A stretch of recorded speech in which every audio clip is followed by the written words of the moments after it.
guard Kyrie Irving had an MRI on his left knee today. That's the knee which caused him to miss 2 games in the Eastern Conference Finals.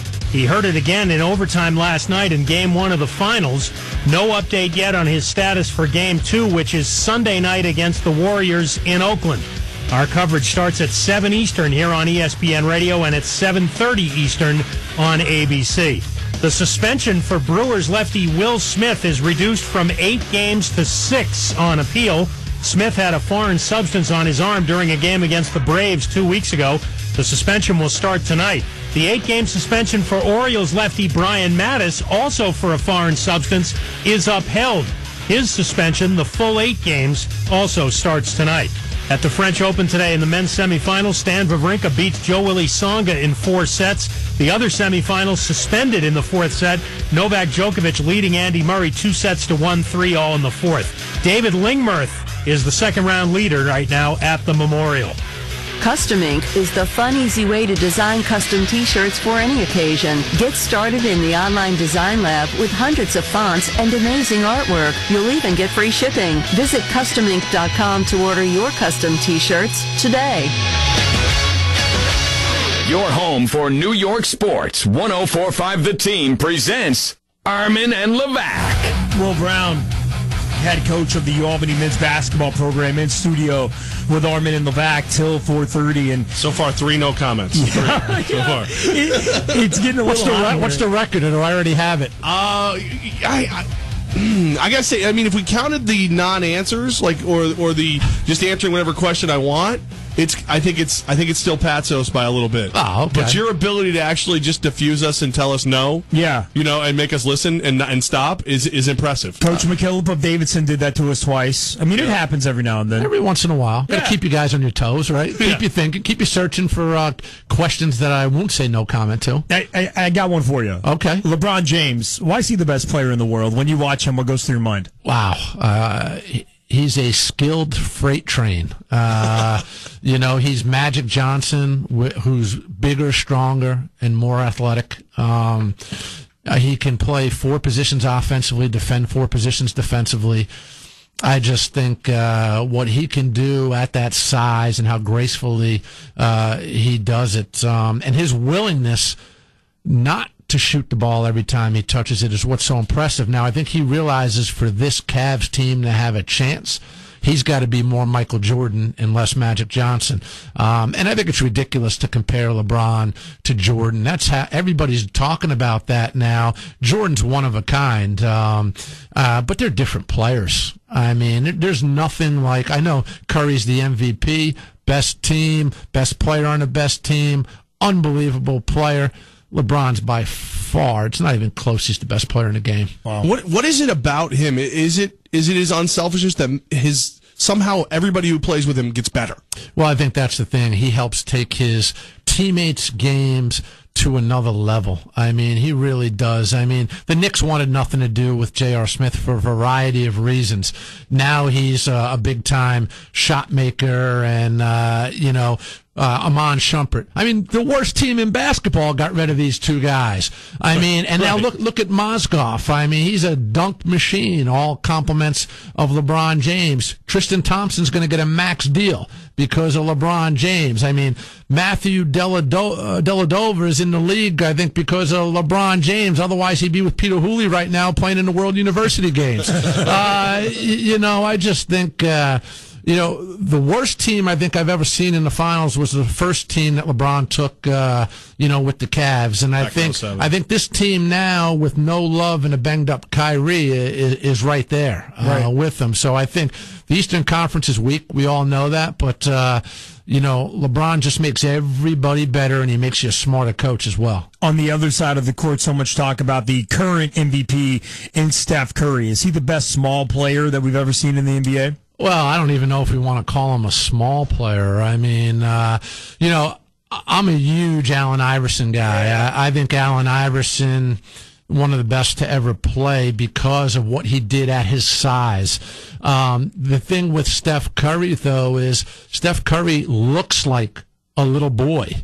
And then he goes out there and just rips your heart out. And what's unique about him is he's probably the best shooter in the game. And then alongside Kyrie Irving, he's probably got the best handle in the game. So you combine those two, and offensively he's lethal, and the fact that he has gotten so good at creating his own shot right now. And the other thing that's impressive is in the NBA, it's become a big switch game defensively.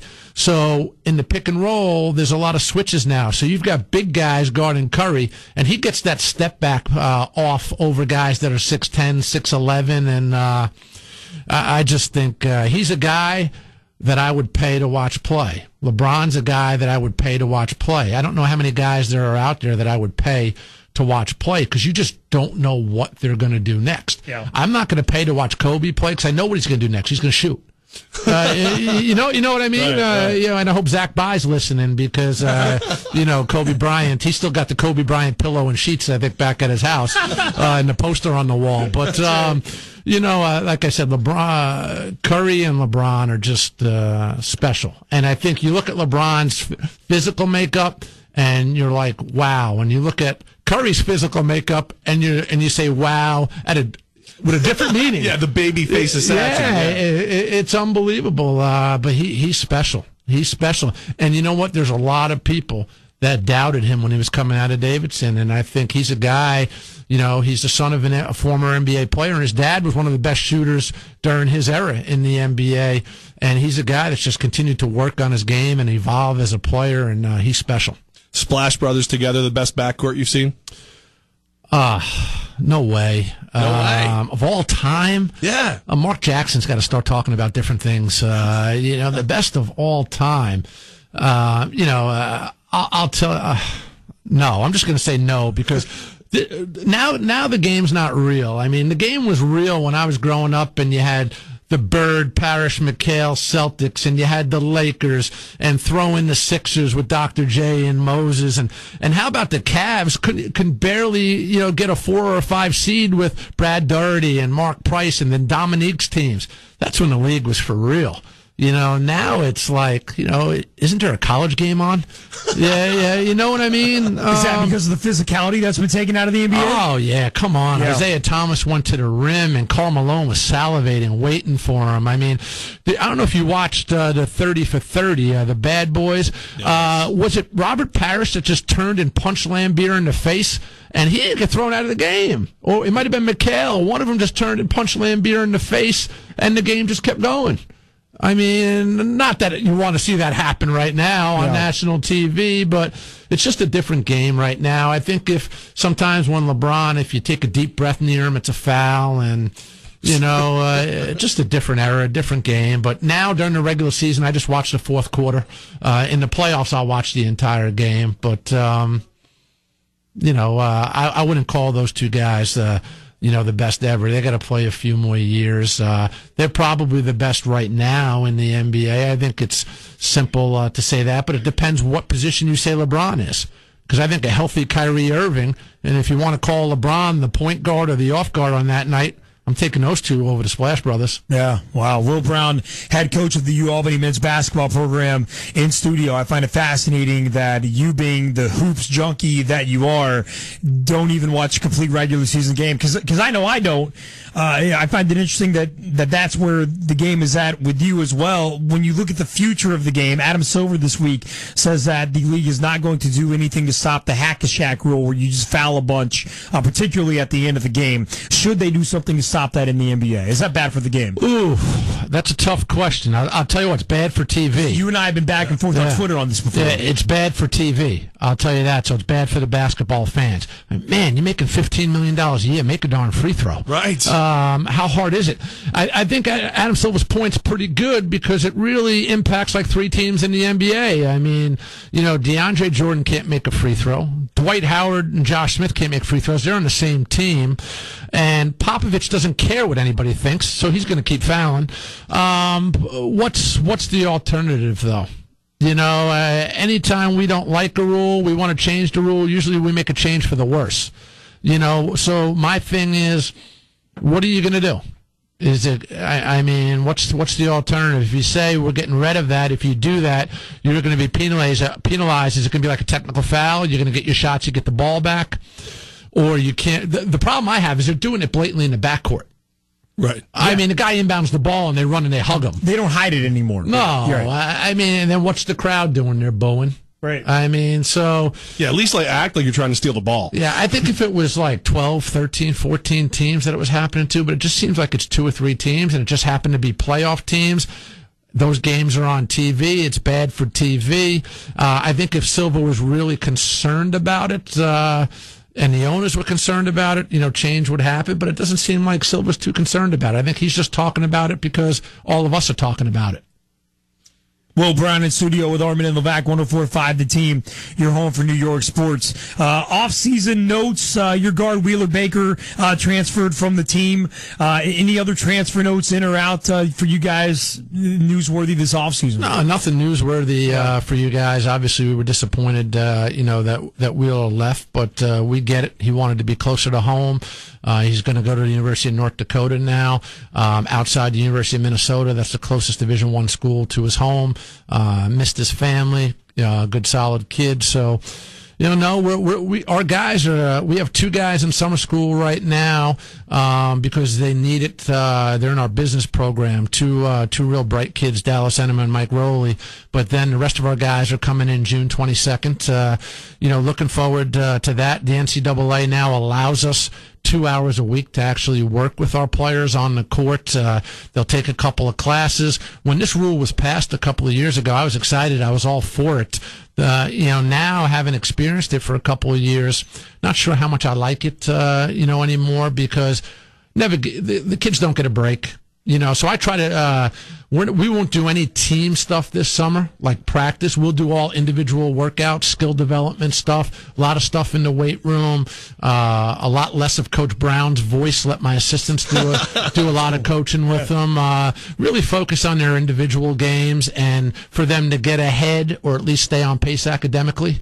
Now, when do you fly over to Australia to find every great player they have and bring them back to UAlbany? It's funny that you mentioned that. One of my assistants, Josh Pelletier, a local guy, was talking to me today about sending him over to Austria in July for the under-18 FIBA World Championships. So that's something that we're looking at closely. But Australia's been really good to us. I'm excited. Our graduating senior, Sam Rowley, just got a great opportunity. He accepted a job with Deloitte down in D.C. I talked about that. Yeah, as a financial analytics associate. He's doing 3 weeks of training in Dallas in July, and then Monday through Thursday he's going to be traveling all throughout the world, not just the United States, and he's thrilled. And at any point he can be relocated to Sydney, Australia, or to New York City. This kid is going to be worth a lot of money one day. And, hopefully if I'm still at Albany, he's going to be writing some big checks back to our program. I'm sure my AD, Mark Benson's listening right now. I'm sure he'd welcome some of those checks from Sam Rowley at some point. But one of my former players, Brian Lillis, has done really well, and he graduated in 2008, and he's in a position right now where he's doing really well in the business world, and he's starting to send some checks our way now, and it's nice to see these kids doing well, right. That their experience was positive, that they're getting jobs because of the education and because of the contacts. Our alumni base has been really involved in our program of late with our graduates, which is nice to see. I think that's important. So I know we talk a lot about the basketball piece, the athletic piece, but I think the education piece, the job front, what our alums are doing to help, I think it's really it's been a good relationship for us. Is that hard to balance that? I mean, it's student athlete. I get it, and everybody says it. Student comes first before the athlete. Yeah, but you're a coach that has won a record amount of America East Conference tournament champions. You've taken the team where you've ever been before. Like you said earlier, you have certain goals. You have to the program has to make certain money, a certain amount of money. Is it hard sometimes to keep that balance? Well, I think we have to realize why these kids are attending the University at Albany. It's to get an education.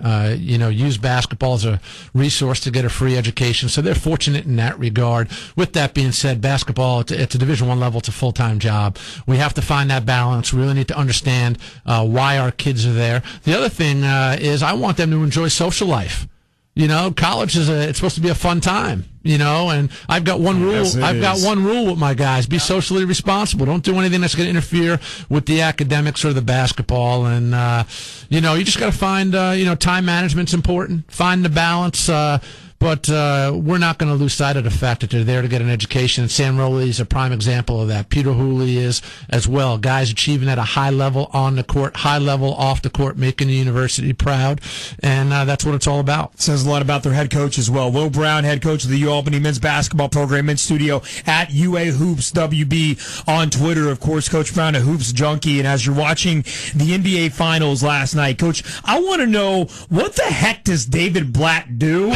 Answer that for me next. Hey, it's Bruce Gonson coming up Monday on Mike and Mike at 8:30. It's former Indiana Pacers